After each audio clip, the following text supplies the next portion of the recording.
কৃতজ্ঞতা এবং শুকরিয়া আদায় করি। বরাবরের মতো আমার এলাকাবাসী আমার উপর আস্থা রেখেছে। আমি জানি তারা আমাকে ভালোবাসে, আমিও তাদেরকে ভালোবাসি।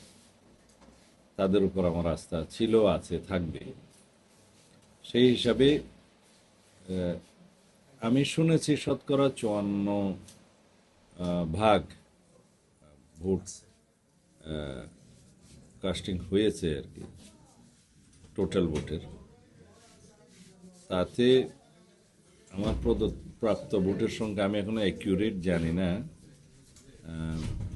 সম্ভবত প্রতিদ্বন্দ্বী প্রার্থীর সাথে ব্যবধানটা 1 লক্ষের কাছাকাছি হতে পারে। আমাদের আশা ছিল মানুষ আরও বেশি ভোট দিতে আসবে। তো সেই অনুপাতে 54%টা আমার কাছে মনে হয়েছে বেশি না। হয়তো মানুষ বিগত 16-17 বছর ভোটাধিকার প্রয়োগ করতে পারে নাই। সেই জায়গায় হয়তো অনেকেই হয়তো এখনো সাহস করে ভোট সেন্টারে হয়তো আসতে চায়নি, যদি বিগত দিনের মতো কিছু হয়। তবে এইবারের নির্বাচনটা উৎসবমুখর পরিবেশে, স্বাধীন মুক্ত পরিবেশে সবাই ভোট প্রদান করেছে। আমি অনেকগুলো কেন্দ্রে গিয়েছি, দেখেছি, এবং মানুষের মধ্যে একটা ঈদের আমেজ লক্ষ্য করেছি। সবাই ভোট প্রদান করার পরেও সারাদিন অপেক্ষা করেছে ভোট কেন্দ্রের বাইরে। আমি তাদের কাছে জিজ্ঞেস করলাম কেন সবাই অপেক্ষা করছে। বলে যে আমাদের কাছে খুব ভালো লাগছে, আমরা খুবই আনন্দিত, এবং এটা ঈদ ঈদ লাগছে। অনেকে বলছে আমাদের কাছে ঈদ ঈদ লাগছে। তার মানে হলো মানুষ ভোটের প্রতি আস্থা ফিরে এসছে। তো এই হার আরও বেশি হলে ভালো হতো, ভোট প্রদানের হার। যাই হোক, এই ভোটটা বাংলাদেশের মানুষের গণতান্ত্রিক অধিকার নিশ্চিত করার ক্ষেত্রে সবচাইতে গুরুত্বপূর্ণ ভূমিকা পালন করবে। এই দিনের জন্যেই আমরা 16-17 বছর দীর্ঘ সংগ্রাম করেছি, রক্ত দিয়েছি, আমাদের সন্তানরা শহীদ হয়েছে। এখন দায়িত্বের বোঝা অনেক বেশি। যারাই নির্বাচিত হয়ে জাতীয় সংসদে যাচ্ছেন, তাদেরকে এই দেশের মানুষের প্রত্যাশা আকাঙ্ক্ষা, শহীদের প্রত্যাশা আকাঙ্ক্ষা পূরণ করতে হবে, এবং সত্যিকার অর্থে একটি শক্তিশালী গণতান্ত্রিক রাষ্ট্র বিনির্মাণ করতে হবে। রাষ্ট্র কাঠামোর গণতান্ত্রিক সংস্কার করতে হবে, সংবিধানের গণতান্ত্রিক সংস্কার সাধন করতে হবে, এবং সমস্ত রাষ্ট্রীয় এবং সংবিধিবদ্ধ প্রতিষ্ঠানের এমনভাবে সংস্কার করতে হবে সেই প্রতিষ্ঠানগুলো যেন গণতন্ত্রের রক্ষা কবচ হয়, একই সাথে জনগণের সেবা যেন তারা আইনানুগভাবে করতে পারে। সর্বোপরি বিচার বিভাগের স্বাধীনতা নিশ্চিত করা, তত্ত্বাবধায়ক সরকার পদ্ধতি ফিরিয়ে নিয়ে আসা, সত্যিকার স্বাধীন নির্বাচন কমিশন গঠন করা, এবং সত্যিকার গণমাধ্যমের স্বাধীনতা নিশ্চিত করা।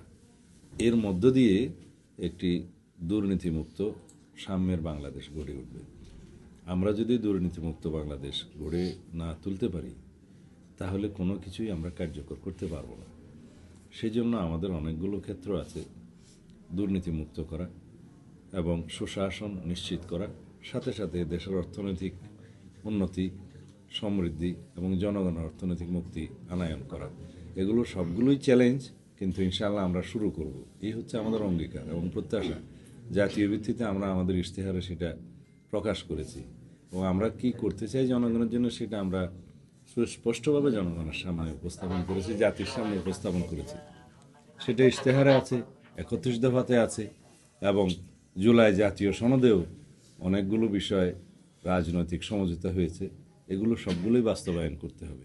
আমরা আমাদের অঙ্গীকার, আমাদের প্রতিশ্রুতি বাস্তবায়নের জন্য প্রতিজ্ঞাবদ্ধ। চকরিয়া পেকুয়ার মানুষের জন্য আপনি কি বলবেন, যাদের জন্য আপনি নির্বাচিত হয়েছেন? চকরিয়া পেকুয়া তো সারা দেশেরই একটা অংশ। যেহেতু আমি এই এলাকারই নির্বাচিত প্রতিনিধি ছিলাম, আমার সহধর্মিণীও আমার অনুপস্থিতিতে আমি যখন কারাগারে ছিলাম, তাকেও এই এলাকার মানুষ আমার চাইতে বেশি ভোটের ব্যবধানে নির্বাচিত করেছে। সুতরাং তাদের প্রতি আমার দায়বদ্ধতা অনেক বেশি। এই এলাকার মানুষ ব্রিটিশ আমল থেকে পাকিস্তান আমল পর্যন্ত বাংলাদেশের একটা প্রায় 20 বছর পার হয়ে যাওয়ার পরেও উন্নয়নের ছোঁয়া পায়নি এই এলাকা। আমার এখানে শৈশব কেটেছে, কৈশোর কেটেছে। আমি এখানে কাদামাখা মাটিতে হাঁটতে হাঁটতে আমি আমার স্কুল লাইফ শেষ করেছি। আমার তখন থেকেই স্বপ্ন ছিল, প্রত্যয় ছিল যে এই এলাকার জন্য যদি কিছু করার সুযোগ হয়, আল্লাহ রাব্বুল আলামিন সুযোগ দেন।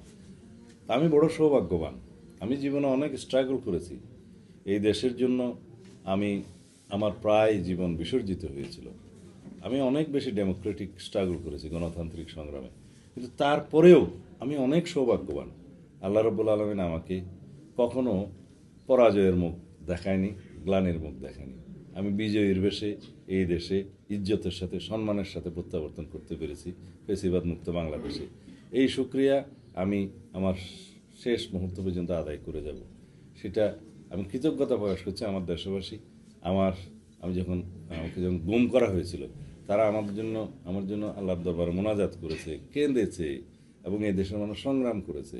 গণমাধ্যমের কর্মীরা আমার জন্য লিখেছে। সব মিলিয়ে রব্বুল আলামিন আপনাদের সবারই মোনাজাত কবুল করেছেন। আমি বেঁচে আছি। সুতরাং আমার দায়বদ্ধতা, আমার কৃতজ্ঞতা এই দেশের প্রতি, এই দেশের মানুষের প্রতি, বিশেষ করে আমার এলাকার মানুষের প্রতি, এই এলাকার প্রতি অনেক বেশি। আমার প্রতিশ্রুতি অনেক আছে। আমি চেষ্টা করব প্রতিশ্রুতির চাইতেও বেশি অনেক জন আশা পূরণ করার জন্য, জনপ্রত্যাশা পূরণ করার জন্য।